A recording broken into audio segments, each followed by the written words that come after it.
بسم اللہ الرحمن الرحیم۔ محترم ناظرین، السلام علیکم ورحمۃ اللہ وبرکاتہ۔ افغانستان کے صوبہ بلخ میں ایک چینی تاجر نے اسلام قبول کر لیا۔ تفصیلات کے مطابق افغانستان کے صوبہ بلخ میں ایک چینی تاجر وانگ فیکی نے اسلام قبول کر لیا ہے۔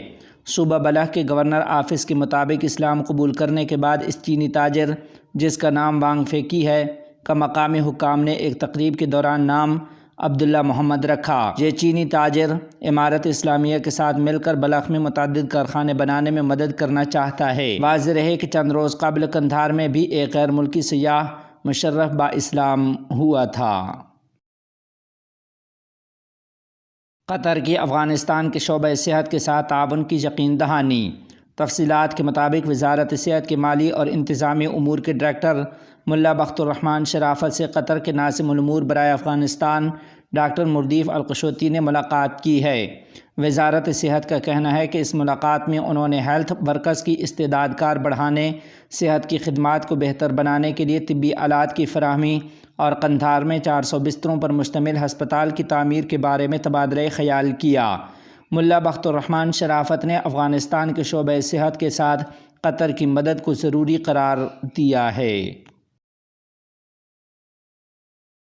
ملائیشیا کے سرمایہ کاروں کو کان کنی میں سرمایہ کاری کی طرف راغب کیا جا رہا ہے۔ تفصیلات کے مطابق ملائیشیا میں افغان سفیر نقیب اللہ احمدی نے وزیر معدنیات و پیٹرولیم ملا ہدایت اللہ بدری سے ملاقات کی۔ ملاقات کے دوران انہوں نے کہا کہ وہ ملائیشیا اور افغانستان کے درمیان تعلقات بہتر بنانے کی کوششوں کے ساتھ ساتھ ملائیشیا کے سرمایہ کاروں کو افغانستان میں کان کنی کے شعبے میں سرمایہ کاری کرنے کی ترغیب دے رہے ہیں۔ اسی طرح وہ کوشش کر رہے ہیں کہ افغان کان کن ملائیشیا میں اس شعبے میں تربیت حاصل کریں۔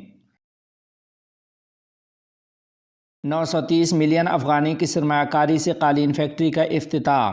تفصیلات کے مطابق نائب وزیر اعظم برائے اقتصادی امور ملا عبدالغنی برادر اخند نے افغانستان کی پہلی قالین فیکٹری کا افتتاح کیا۔ فیکٹری کے افتتاح کے موقع پر میڈیا سے گفتگو کرتے ہوئے انہوں نے کہا کہ ملک میں سیکورٹی کی مجموعی طور پر بہترین صورتحال اور بدعنوانی میں کمی کے بعد اب ملک میں ہر قسم کی بڑی، درمیانی اور چھوٹی سرمایہ کاری کے لیے راہ ہموار ہو گئی ہے۔ حکومت سرمایہ کاروں کی بھرپور حمایت کرتی ہے۔ بخت کمبل نامی قالین بنانے والی اس فیکٹری پر 930 ملین افغانی کی سرمایہ کاری کی گئی ہے، جس میں روزانہ 1000 کمبل اور مستقبل میں 5000 کمبل تیار کرنے کی گنجائش ہوگی۔ فیکٹری میں 900 افراد کو روزگار بھی فراہم ہوگا۔